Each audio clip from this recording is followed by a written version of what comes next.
So I called the BIA, and I guess Andrea and Danielle are with ReNew Creations again out at the La Center house. And they don't know I'm coming, but you know, I've done 2 projects so far with Dave and Josh, and I mean, I gotta say, I think we're friends. You know, people say that I'm very approachable. People say, you know, they don't even say thank you. I just say you're welcome for pretty much showing up. I mean, people, you know what, people like me. I don't know if it has to do with my outgoing, fun nature, good looks, average height. There's a lot of things that go into it, but I'm pretty sure they're gonna be happy to see me. Really so cool. James is back. Yes, Dave, I'm back. Welcome back, James. You're welcome. You are welcome. I saw the before photos here in the house in La Center, and I got to tell you, you have opened this up and talk about creating and renewing something spectacular. I see an oversized commercial industrial sink, which is great because you know, I have kids in the house, and boy, they could really play Jenga with that thing. They could build that up. And then I love the oversized drawers here. I mean, you could really make great use of this. Why don't you kind of go through when you're talking to your client of kind of capturing their vision and how you came to this? Well, James, there's a real personal side to this particular project because Jeannie's husband, Mike, and I go back, I don't know, 20, 25 years.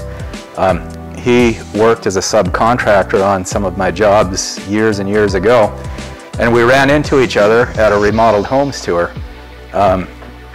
Another project that we did, when was it? Maybe 2-3 years ago. They asked us to come out and take a peek at this house. This was built in the early 2000s, and they wanted to really open it up so their home was a place they could just love to live. So we started off, I think if I remember correctly, at our first meeting, we kind of scared them with the costs that we talked about. But so you're trying to gouge your friend? Is that no, oh, okay. Not at all. Okay. We found some ways to economize. In fact, Mike is a pretty handy guy, and he was able to do a lot of the demolition work on this job, and it saved quite a bit of labor.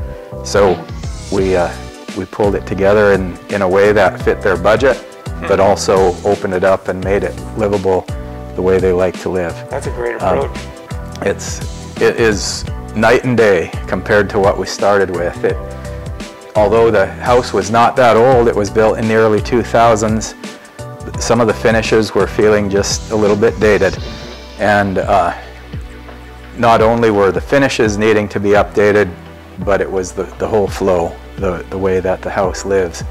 And what we ended up here with is just, it's a great product. It was the kind of a home that so many older homes are, where each room was defined and walled off as its own space. And when you were in the kitchen, you were not part of what was going on in the living room, and vice versa. You know, Dave, when I was talking to the client, she was mentioning how great the utility room is now from the garage to the house entrance. She said that the issues that she was having prior to the remodel, there's not a lot of room. Right. And when you have a full house, more room the better, because when you have a laundry room and you're bringing in groceries, or you got the dog coming in, the kids coming in, you know, there's only so much room in that little hallway.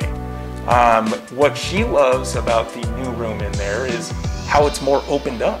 And not only a laundry room, but she's able to store things, she's able to hang things up there, and just, she doesn't feel so confined. Exactly.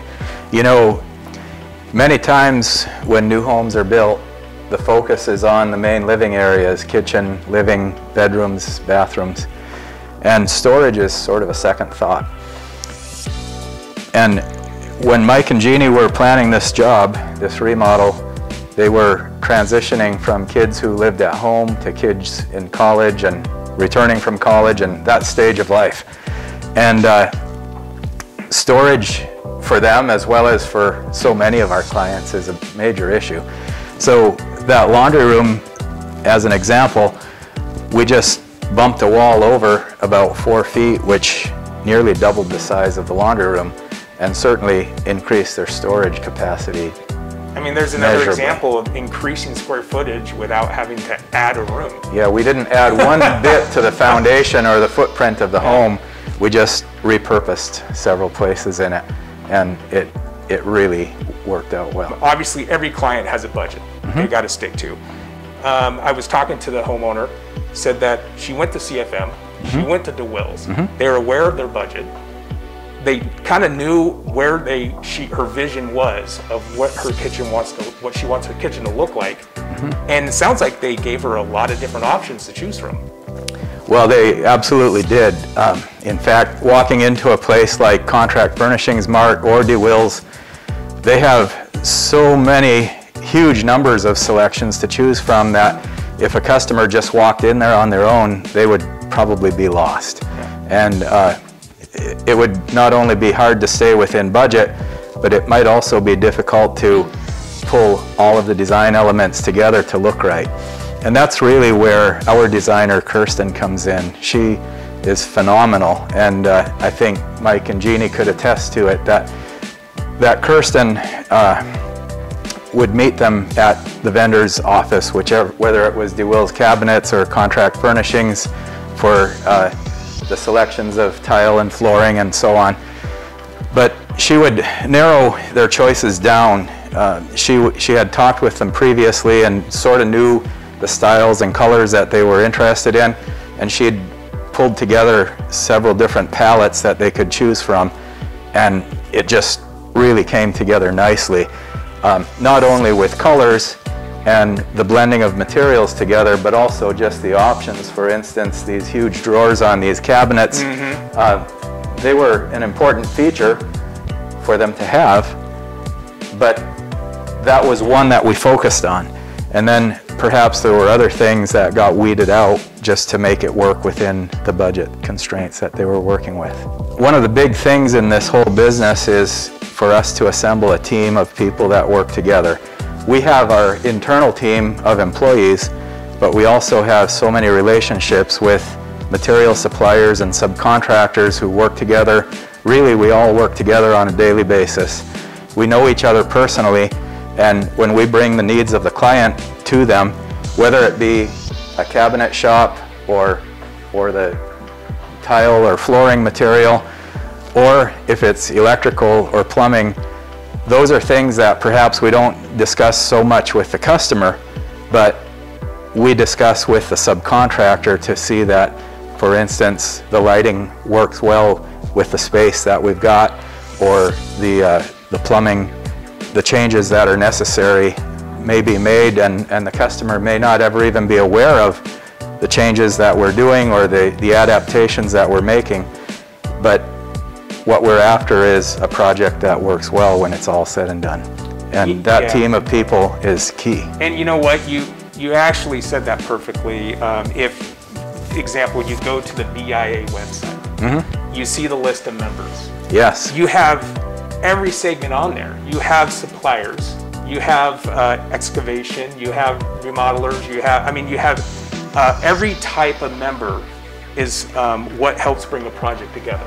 In every trade and really every aspect of the industry. It goes beyond the trades and the suppliers as well. It also goes into